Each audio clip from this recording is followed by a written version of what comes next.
Hello, everyone. I believe in honesty, especially in times like these. It is why I choose not to hold back when I feel the need to confront matters that have emerged. I do not plan on changing this notion. So if you're not a fan of the facts, and quite frankly, your life is that miserable, we purposely seek out others to cause confrontation because it's your only form of social interaction, it's probably best you look away from this message. This is not something I wanted to do under this scope. However, previous incidents make it to where I do not have confidence in the fact that many of you who say you're fans will be respectful. I wouldn't want to meet some of you in person, to be completely honest.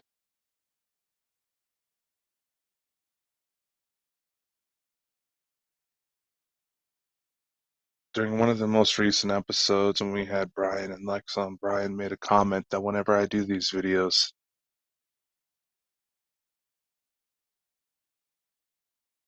it's about as real as it gets for an online broadcast.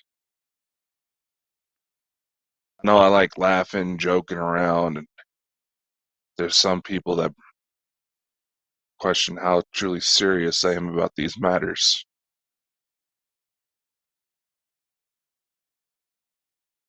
I don't think they realize that if someone like me has to buckle down and get serious, it means something is seriously wrong. And that's the point of today's broadcast. I wanted, I should put this. When Chris and I started Bald and Bonkers, we wanted to continue what we had with previous affiliations that were threatened to be censored by individuals whose lack of moral compass and poor self-image allowed them to make some poor life choices. We saw through their lies. They tried to censor how we portray things. They tried to censor sensitive information of illegal activities. And many of the same members involved in those circles are still involved in such activities. And unfortunately, this is something I've noticed quite a bit when it comes to the supernatural field. UFOs, ghosts, cryptids, whatever your poison is for this type of thing. During the initial confrontations during the first episode, to try to put those matters to rest, a remark I made that continues to prove true was that you don't necessarily take on an interest in this field without having some sort of issues. It's not that you're necessarily mentally ill, though the criteria is slowly widening, so any of us probably would count, myself included. And there are many in this field who have made mistakes and who have done their best to try to overcome it. Perhaps it's previous criminal charges, perhaps it's issues with drugs or alcohol. The willpower it takes to be able to overcome those things is admirable. It is those people who I will always give a chance. Because if they show they're willing to work to improve themselves, they deserve that chance. However, recently, some information has come to light, which at this time, I will not be mentioning any specifics or any specific names. Out of respect for the people involved.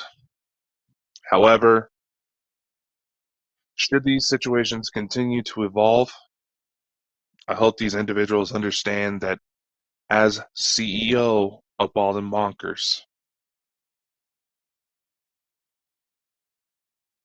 as the one who is legally responsible for everything involved in this company, I have to make some choices from time to time that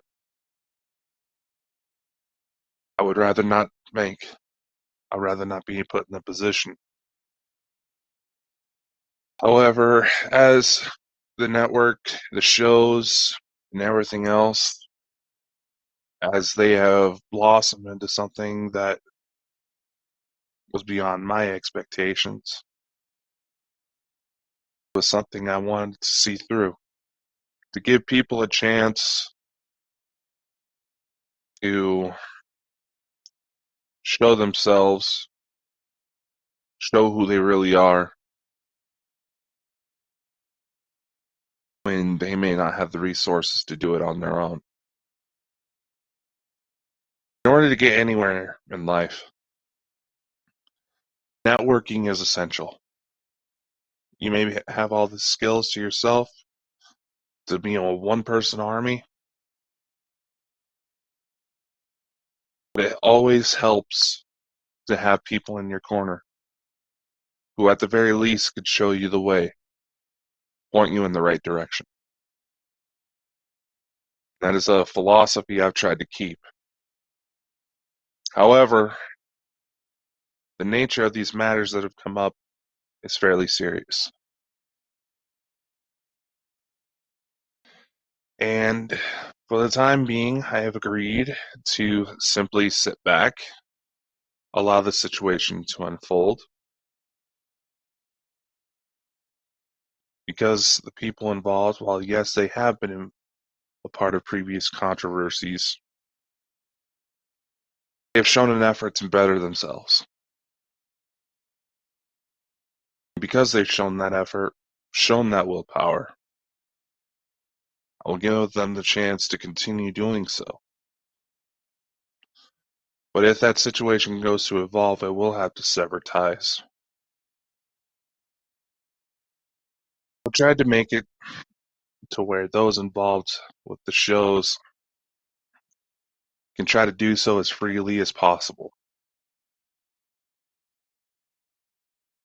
We're all in different time zones. We all had different schedules. We all have different life situations. And it seems like these last few weeks, things have been rather chaotic for just about everybody.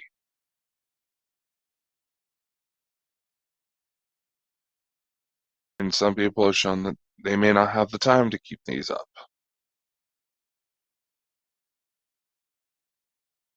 So I'm going to have to reevaluate further relationships. This is not an attack on any individual. This is simply a statement of fact, an acknowledgement of the reality that the company faces, and to state my ground that yes, I do have a plan to keep moving forward. Said plans are always given a sense of fluidity to allow adjustment where needed, to make everything as adaptable as possible. Initially, when Chris and I held the reins on this together, I honestly got the impression he was trying to recreate something from our previous associations, even though we saw how well that worked out. I want to take something a little different. While yes, Bald and Bonkers will continue to produce their own shows, and not just necessarily anything supernatural, there's A news-related one that we're working on putting together. There is a cryptozoology program in the works. There's also a music program, an author showcase, and what was the other one?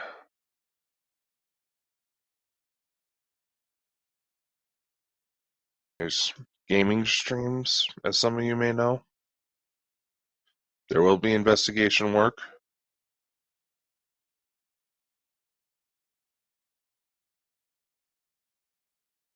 There's a number of projects on the horizon.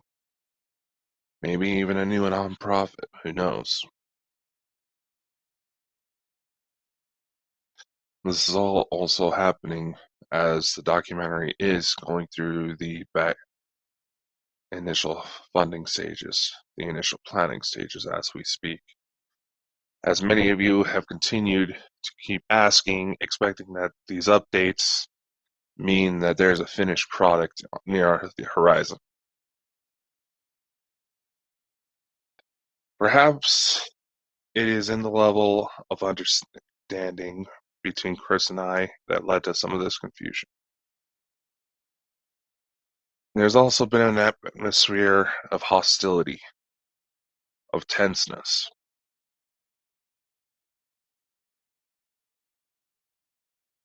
And though I may not have been a contributing factor, maybe I have. As the CEO, the fault lands on me and I accept that responsibility.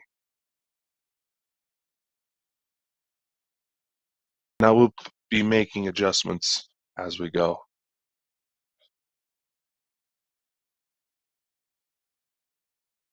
Things we have in line aren't matters you can just snap your fingers and it would be done. Any idiot with a computer and a decent computer camera and a decent internet connection can fund their own YouTube channel. Matters of how the shows are distributed.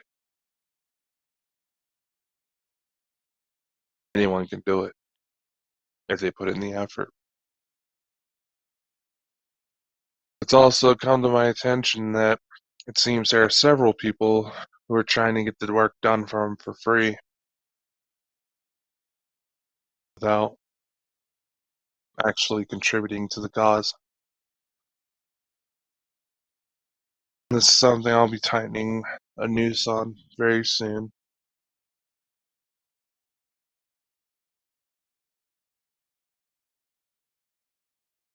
As I said before, I did not want this to be a negative broadcast. I noticed that there's probably a few of you who claim to be friends of people involved in the shows that dislike videos that specifically show me because I think you're frauds.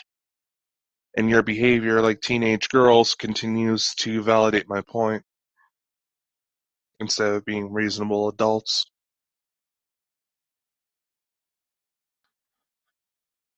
And some of you have made remarks that I don't necessarily chat on in the shows. Well, Chris doesn't necessarily shut up some days. And I don't necessarily have a weak enough self-image to feel I need to speak out above everybody else. But I'm getting tired of seeing this behavior, so matters will change.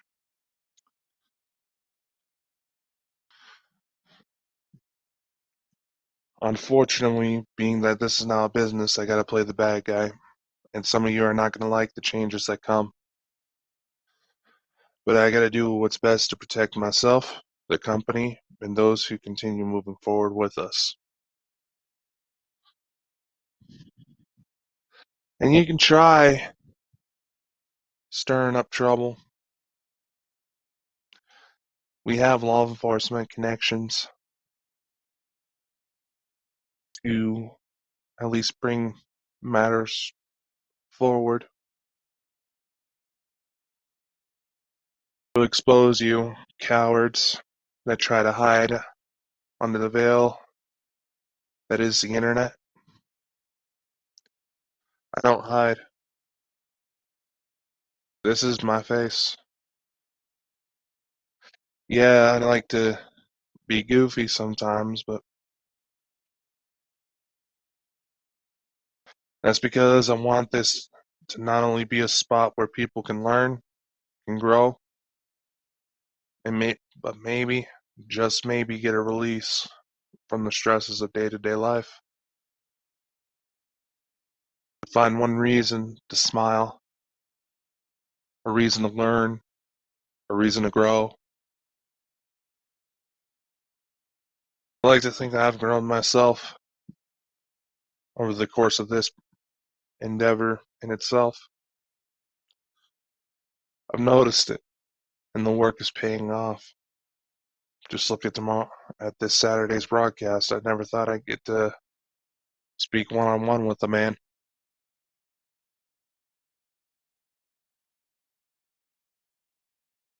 Needless to say, amazing things are coming. And unfortunately, to protect the fact that we can keep those things coming, to protect the interests of those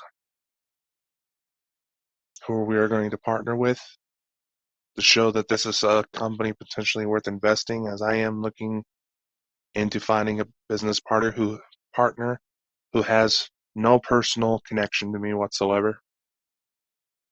I've seen what happens when people try to keep it inside with their close friends or with significant others or prospective significant others. I've seen the amount of lies people are willing to make for their mere infatuations. I do not want what is perhaps the biggest project I managed to put together to fall into those hands. And I'm doing my best to try to move forward, make every decision with a calm and reasonable headspace. Emotions that will soon follow of what I feel are going to be the best moves, not just for the company, but everyone else involved. There may be a space where certain people, where certain ties are cut.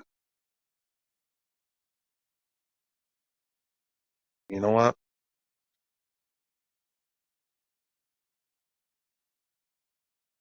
Perhaps it'll just be better meant to be. Can't help but wonder how many people are pushing themselves near suicidal mindsets, trying to keep people around who are only meant to be a part of their life for a season.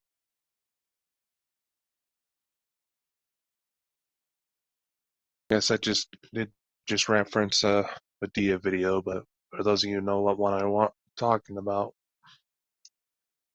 it's a good lesson to keep in mind with life.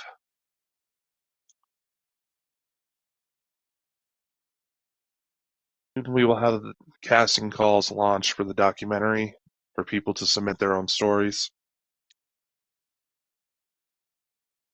Chris keeps asking me for a script on what to talk about for the documentary, but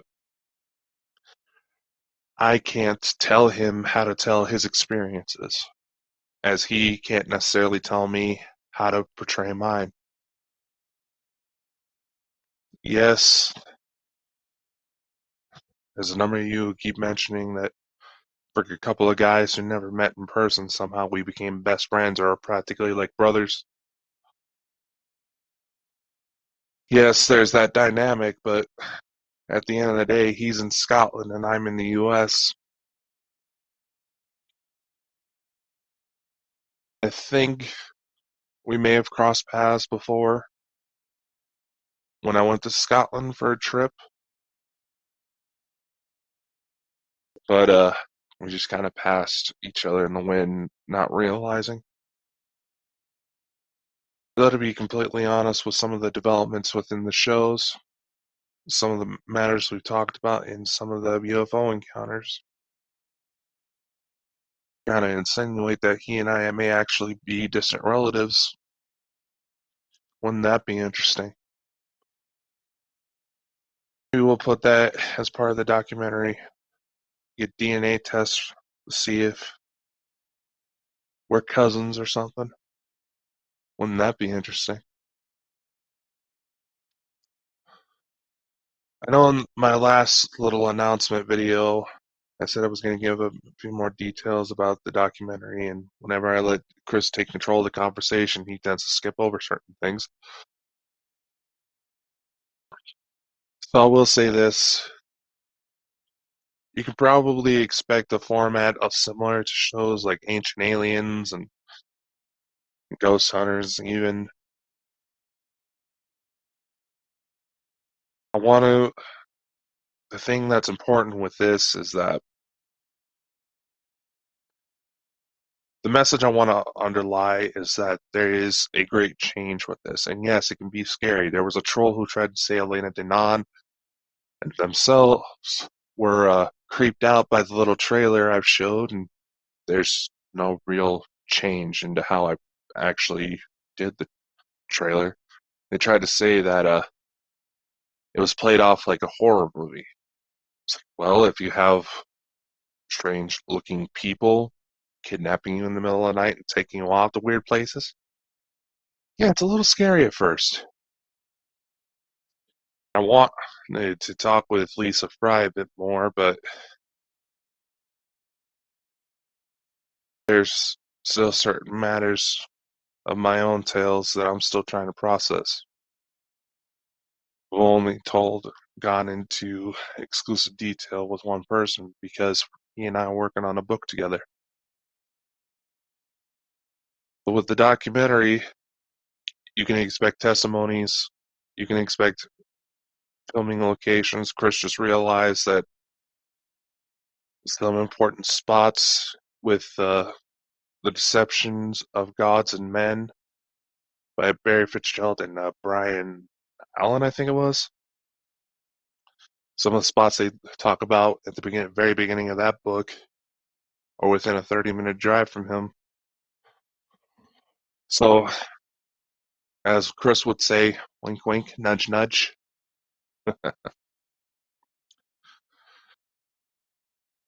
Plus, you're going to get stories from as many people who are brave enough to contribute. The Kickstarter campaign isn't necessarily doing as well as I would hope, but I am looking into some backup plans for that. And we've had a number of people come forward saying they'd be willing to take part, which is good because the main thing I want to show is that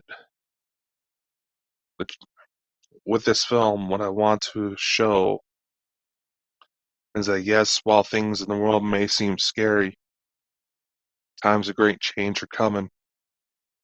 But if we're going to survive, we have to come together.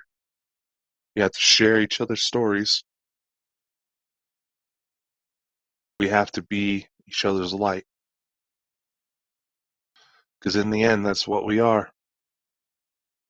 We are light.